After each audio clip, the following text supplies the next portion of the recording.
Hey guys, how you doing? It's Kevin, Jack of all trades, King of nothing, and this is the beginning of a new series I'm calling Soapbox Sunday, in which I will be ranting and raving and otherwise carrying on about axe-related content that you guys choose. So stay tuned for more details. Alright, so here's how it's going to work. Every other Sunday, we're going to put some questions in our little soapbox here, pull one out at random, read it, answer it, give you my opinion on it, and then lay it to rest in our trash can here and speak of it no more. Make sense? Get it? Got it? Good. Alright, let's go ahead and kick this off with our very first question. Mix these guys up a bit. Perfect first question for us. Why axes? Let's go ahead and answer this and put this to rest. So I suppose you could interpret this in two ways. One of which is, why am I interested in axes? And the other is, why use an axe at all over a chainsaw or a handsaw? And I'll attempt to answer both of those in turn, but let's begin with the former. Axes for me are really just an extension of my interest in tools in general. I've grown up in the construction trade. I started out in concrete and moved into the plaster, drywall, and painting trade, in which I'm in now. And my whole life I've been using tools, but it hasn't been until more recently when I started to appreciate man's connection with tools as a technology. And an axe is kind of a representation, in a very real way, one of the most primitive tools that mankind ever picked up. Probably on par with a shovel or a digging stick of some kind. You can find axes, both utilitarian and like wartime axes, all the way back in ancient Egypt, even into the Fertile Crescent period. So, I mean, we're talking maybe 6,000 years old.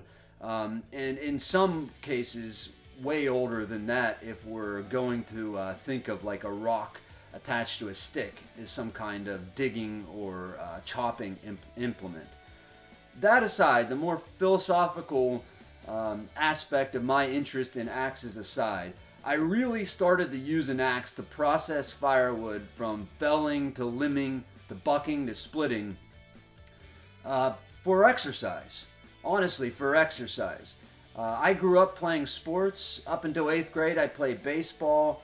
Through high school, I played ice hockey.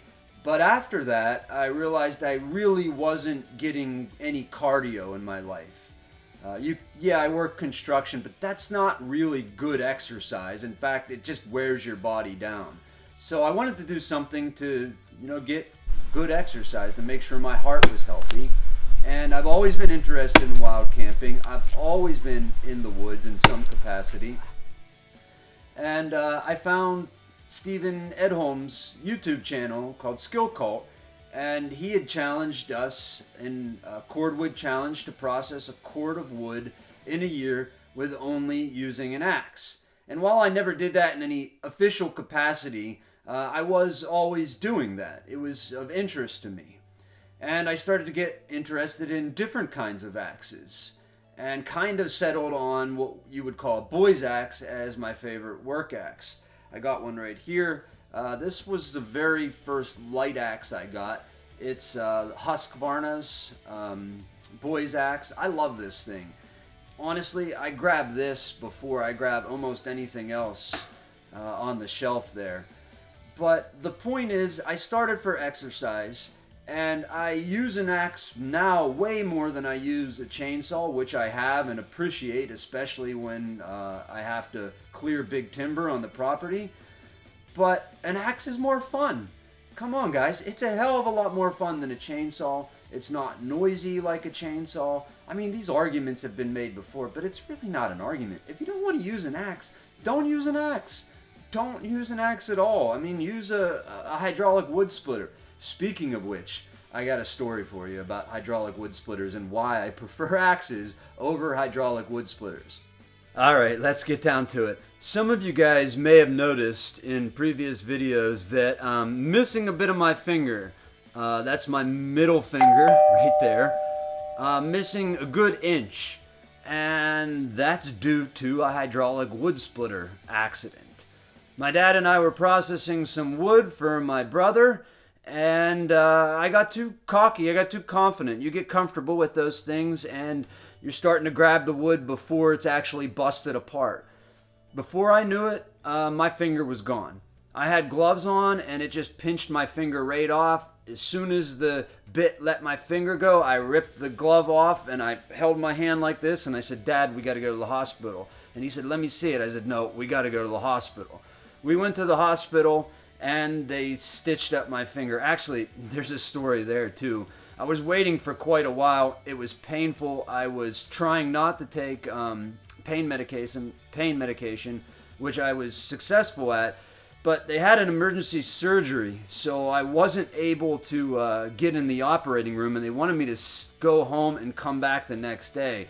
And I was like, you guys got to do something. So I asked the doctor, he was a young guy, just out of school, if he would do it right there in the emergency room with no anesthesia. And he's like, "Yeah, I can do that, but it's going to hurt."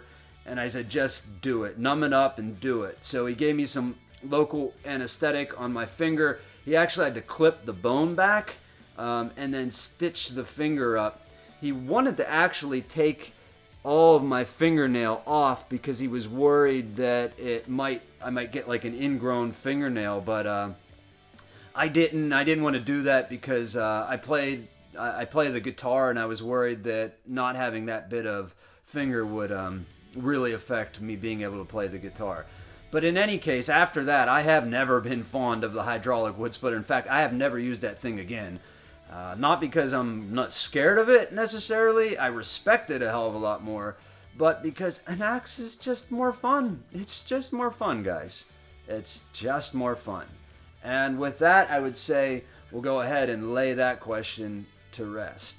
I use an axe because it's good exercise, it's fun, and it connects me to primitive skills and self-reliance.